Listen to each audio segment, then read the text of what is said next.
There's one from the Barn Rock. That's great. Hey Elvis, here. I got some goodies for you. Here. Here, you got some lettuce. Okay? Get the good stuff. Ibang klase ito kung kumain ng spaghetti. Ano yan eh?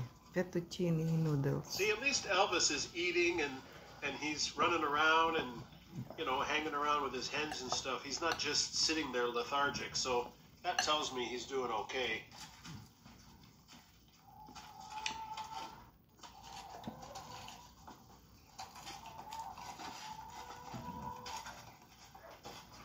Let's check on these little baby chicks. They're all doing okay. Look at that guy there. He's a rooster. Look at his comb. He's a rooster. That's his lunch. She's a hen. See the small comb? And I know they're called pullets and cockerels. It's just for the benefits, me saying hens and roosters. But that guy over there is a rooster. So, the way it's looking right now, I see 4 roosters. Huh? Which is good, because we'll be able to have our pick of the best out of the 4, and hopefully they do well. I don't know if I'll keep any more of the roosters. We'll have to see how they're going to be integrated in with any of the other flocks.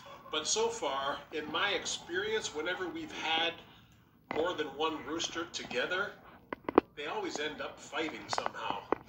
Now maybe They're if you roosters. were like free-ranging your birds every day, all the time, with no winter, maybe they have more space and they're not going to fight as much. But in our situation, with all this snow and every winter we have too much snow, so they're stuck inside the coops and the runs. I've seen them fighting, and it's like fighting until they start to bleed. So I don't like having more than one rooster in each flock. What are you doing?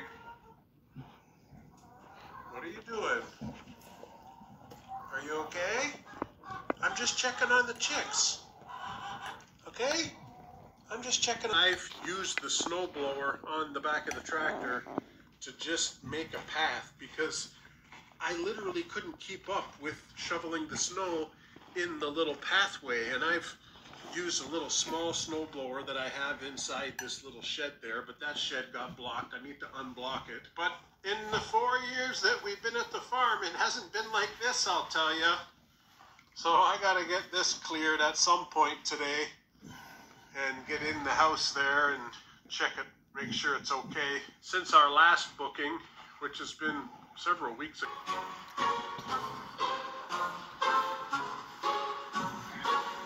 You got it? Yes! You're so awesome! Yeah, you're so awesome! Ready?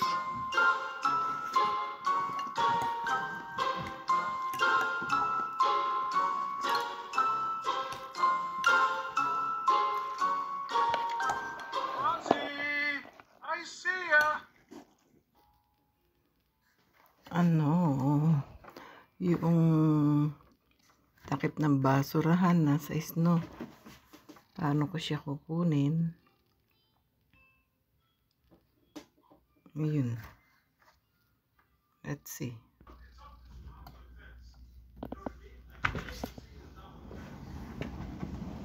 There is the cover. And there's a lot of snow. Paano yan? So, nag-boots ako. Para makuha yung snow. Ay, yung cover nitong basurahan.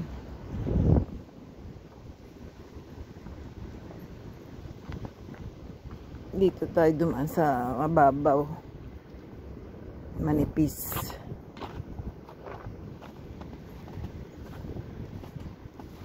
Oh shit.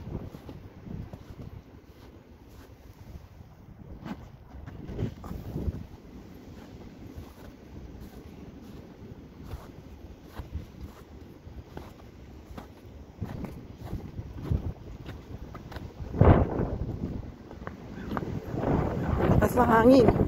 Ang temperature ngayon ay 5 degrees with sun, a little bit of sun. So, yan, Hirapan ko na. Yeah, it's Monday, February 24th. Is it? Let me check.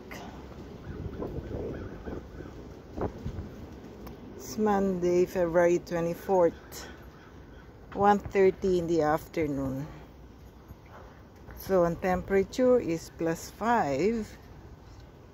Later, it's gonna be +4. Feels like -2. And look at the snow.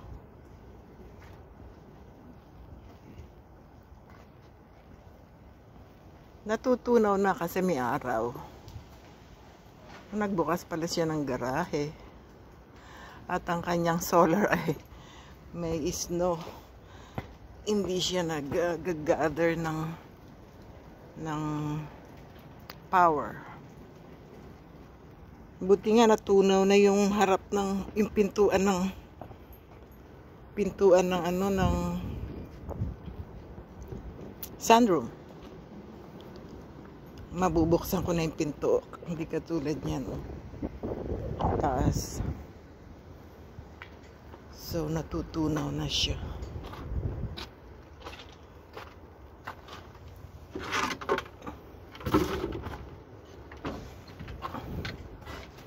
Ang gulo.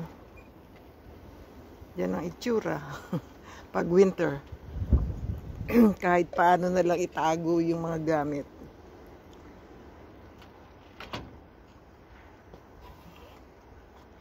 Pero maganda ang panahon ngayon.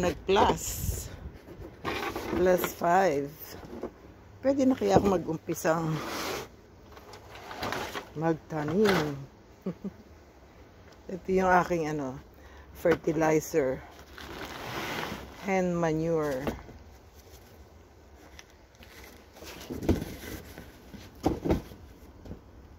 Nandito pa yung pinagkahon nung what do you call this, electric scooter.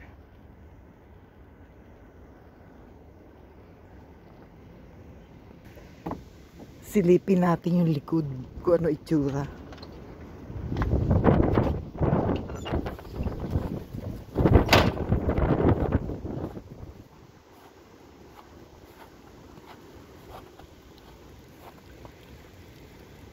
Yan ang itsura ng aking vegetable garden.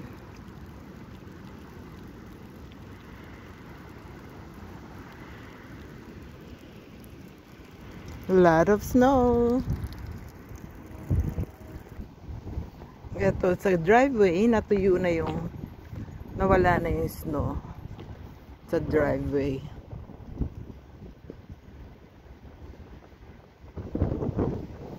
Ayan ang itsura ng gilid, may snow sa gilid.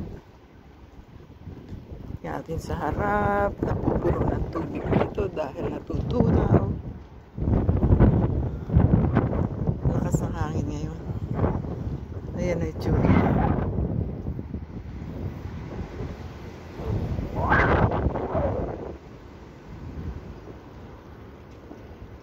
Sigurado bukas mababawasan mas lalo ang snow. 2 days mukhang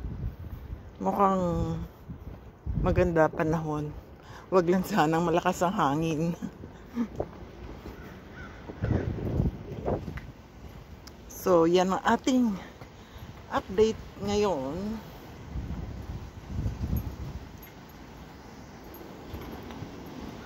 Okay. Ayan, lakas ng hangin. Bye-bye na. Okay, bye-bye na.